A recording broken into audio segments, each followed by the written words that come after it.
Oi, sexto ano, bom dia. Na aula de hoje vamos começar capítulo novo de Geografia, capítulo 8, que fala de hidrosfera. Deixa eu confirmar aqui direitinho. Sim, é isso mesmo. Que fala de hidrosfera, né? Que é toda a parte de água que compõe o planeta. Na página 37, ele vem trazendo algumas manchetes de alguns jornais que infelizmente falam de problemas relacionados ao abastecimento, né, a falta de água. E olha que o Brasil ainda é um país privilegiado. Se você comparar com muitos países do mundo, né, nós temos muitas reservas de água, muitos rios, né? E mesmo assim a gente enfrenta problemas em alguns momentos de abastecimento, quando vem época de seca e tudo mais. Vamos na página 38, quero que você vá grifando comigo as partes mais importantes, tá? A superfície terrestre está em constante transformação e a presença da água é um fator muito importante nesse processo. A água é um solvente natural que atua no sentido de desagregar, ou seja, fragmentar a rocha, esculpir as formas da superfície e transportar matérias das águas de maior altitude para as de menor altitude. Esse trabalho constante de transformação do relevo proporciona a formação de minerais. A água é um recurso fundamental para o desenvolvimento da vida e de sua manutenção, além de ser essencial para atividades humanas como transporte, agricultura, indústria e lazer. Vamos falar sobre a origem da hidrosfera, como que a água do planeta surgiu. Você já estudou que a Terra foi se constituindo por acreção de materiais que estavam dispersos pelo sistema solar em processo de formação. É provável que a água existente atualmente, tenha feito parte da constituição dos corpos que se juntaram na formação do nosso planeta, como cometas e asteroides. Essa água se liberou durante o processo de resfriamento terrestre, iniciado há bilhões de anos. Desde então, ela circula nos 3 estados físicos da matéria, que você já estudou isso em algum momento em ciência, se eu não me engano, né? Estado sólido, líquido e gasoso. Aqui ele te deu 2 gráficos mostrando a distribuição da água no nosso planeta. Então, nós temos 97,4% de água salgada e 2,6% de água doce. Sendo que esses 2,6% de água doce, 68,7% está congelada nas calotas polares, no Polo Norte e Polo Sul. 30% está no nosso subsolo. E apenas 1,2% está diretamente disponível ao ser humano em rios e lagos. Como podemos perceber, menos de 3% da água é apropriada ao consumo humano. E desse total, uma parcela também muito pequena, de pouco menos de 1%, está disponível em rios e lagos. O Brasil apresenta um grande potencial hídrico, contando com 12% de toda a água disponível para o consumo no planeta. Porém, a maior parte desse total, 84%, fica nas regiões norte e centro-oeste. Então, as regiões norte e centro-oeste são as menos habitadas e têm mais água. Sul e sudeste, que é as regiões mais populosas, é a que tem menos disponibilidade de água. Então, a gente tem muita água, mas ela é mal distribuída pelo território. Tem esse agravante também. Página 39, vamos falar sobre o ciclo hidrológico. Acho que você sabe como funciona, né? O sol aquece, as águas superficiais, elas evaporam, juntam as gotículas, pesam e caem em forma de chuva. Eu acho que você já aprendeu isso em outro momento, em outras matérias. Então, nós vamos passar por aqui bem superficialmente, que eu acho que é um assunto que você já estudou. O ciclo hidrológico é um mecanismo natural muito importante para as demais esferas estudadas. Na atmosfera, fornece umidade para o ar, possibilitando a precipitação, que no caso é a chuva. Na litosfera, é responsável pelos fluxos de água que atuam como principal agente modelador do relevo e do transporte de minerais. E na biosfera é fundamental para a geração de energia, a produção agrícola e a própria manutenção da vida. Vamos pular para o parágrafo de baixo? Conforme estudamos, as águas sobre a superfície terrestre correm das porções mais elevadas para as partes mais baixas por conta da gravidade. Nesse trajeto, elas podem ser usadas como meio de geração de energia, transporte e para outras funções também. Parágrafo de baixo.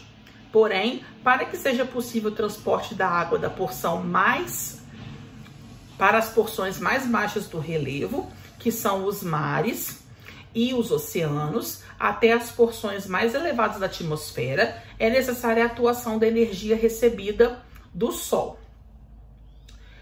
Embaixo, as correntes de vento empurram boa parte dessas massas de ar úmidas para as regiões continentais, onde ocorre a precipitação, alimentando os lençóis, que são responsáveis por suprir os rios que drenam a água para o mar. Bom, o ciclo da água é um exemplo de grande dinâmica natural existente em nosso planeta. O constante movimento de massas de água possibilita o desenvolvimento da vida sobre os continentes. Nesse ciclo, a água passa por vários processos de purificação. Um deles ocorre durante a evaporação, quando as impurezas sólidas são eliminadas. No momento em que as águas se infiltram no solo para abastecer as águas subterrâneas, elas também passam por uma filtragem. Aqui nós temos a ilustração mostrando como que ocorre esse ciclo hidrológico, que é o ciclo da água. Então, se a gente acompanhar de acordo com a legenda, como eu já disse para vocês, o Sol está aquecendo a parte da água, ocorre a evaporação, lá em cima essas nuvens vão se formando, né, por conta das gotículas de água, até que a precipitação ocorre, né, em forma de chuva, e essa água volta de onde ela veio, volta para o rio, volta para o mar, e uma parte dela também se infiltra no solo. Bom, na página 40, ele vem falando para a gente sobre as águas superficiais. O que é uma água superficial? É aquela que está na superfície, é a água que você consegue ver, que está presente nos rios, nos lagos, presente no mar, nas lagoas. Nós vamos falar um pouco dessa água agora. As águas superficiais são aquelas que se encontram na superfície do planeta, de forma muito variada. Muitas vezes em grandes corpos d'água, como no oceano, no mar e em lagos. Outras em cursos menores, como nos rios. Vamos falar então de bacias hidrográficas, rios e lagos. Os rios podem ser definidos como fluxos de água que percorrem um trajeto específico por um vale, a partir dos pontos mais elevados do terreno. Então, tem a nascente, que fica no ponto mais alto do terreno, e essa água vem percorrendo um longo caminho. Esse caminho que o rio faz é chamado de curso, ou também chamado de leito, tá? E esse rio, na maioria das vezes, ele vai desaguar no mar. Ele pode também desaguar num outro rio, ou ele pode desaguar numa lagoa. Onde ele deságua é chamado de foz, tá? Então aqui você já aprendeu 3 partes de um rio, que é a nascente, o leito ou o curso, que é o caminho que ele faz, e a foz, que é onde ele deságua. Bom, deixa eu ver. Vamos para baixo. A área drenada por um rio principal e seus afluentes é chamada de bacia hidrográfica. Então, o que é uma bacia hidrográfica? É um local, geralmente mais baixo, onde ali se encontra o rio principal e seus afluentes, que são rios menores que vão encontrando com esse rio principal ao longo do caminho. Então, ali ocorre a formação de grandes corpos d'água, que são as chamadas bacias hidrográficas. A maioria das bacias apresenta um rio principal, o qual recebe de seus afluentes e subafluentes a formação e formando uma rede drenada. Então, aqui nós temos a ilustração mostrando onde é a nascente, onde é o rio principal, os afluentes, que são esses riozinhos menores. A foz, que é onde ele deságua, que eu falei com você agora, e a margem direita e a margem esquerda. Como que a gente identifica a margem direita e a margem esquerda? Você tem que primeiramente identificar aonde que é a nascente desse rio. E você tem que dar as costas para a nascente. E aí sim, você vai encontrar o lado direito e o lado esquerdo, que é a margem direita e esquerda. Os rios podem ser classificados de acordo com o tipo de relevo que percorrem. Os rios de planalto são aqueles que percorrem regiões mais altas. Então, ele forma quedas d'água, né? É um rio que tem muita força. O homem usa essa força para produzir energia elétrica.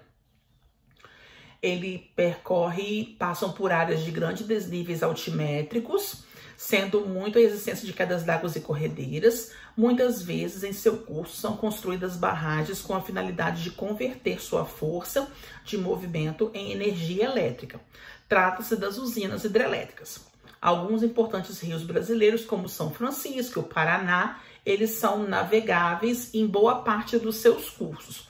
O rio, para ser importante para a navegação, ele tem que atravessar uma área plana, mais calma. Aí a gente fala que são rios mais navegáveis. Página 41. Já os rios que correm em regiões de relevo plano são chamados de rios de planície, pois suas águas não apresentam uma grande velocidade e quase não têm corredeira nem quedas d'água. Esses rios geralmente são navegáveis.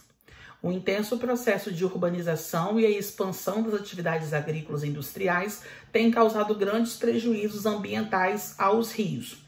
No espaço urbano, tem a canalização sem nenhum tipo de planejamento, a retirada daquela vegetação também que cresce ao redor do rio. É muito importante mantê-la preservada e muitas cidades não possuem, que é a mata ciliar. No espaço rural, um procedimento bastante preocupante é a retirada da mata, como é chamada a vegetação, mata ciliar, como é chamada a vegetação que cresce ao longo do rio. Então, o que vai acontecendo? Quando chove, o volume desse rio, da água, aumenta e ela tem mais força também. Se não tiver essa vegetação para proteger a margem do rio, vai sendo destruída a sua margem, né? Acontece um fenômeno chamado assoreamento, que ele trouxe para você aí. Isso vai tornando o rio mais largo e sem proteção.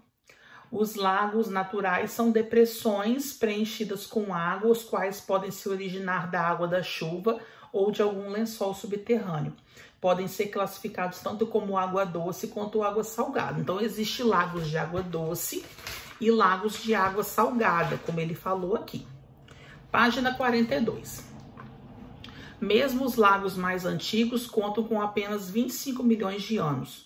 Ou seja, formaram-se recentemente, se levarmos em conta o tempo geológico da Terra, que tem 4 bilhões de anos. Eles também podem ser artificiais, quando são construídas barragens para geração de energia ou para captação de água, a fim de abastecer o consumo. Aqui ele trouxe um exemplo para a gente do Lago Aral. Ele trouxe uma imagem de 1960 e a outra é uma imagem aí mais recente, onde a gente vê drasticamente as águas do lago sendo reduzidas por conta do uso indevido, né? Esse lago fica entre dois países da Ásia, que é o Uzbequistão e o Cazaquistão. Próxima videoaula vamos falar de oceanos e mares. Beijo, crianças. Até mais. Tchau, tchau.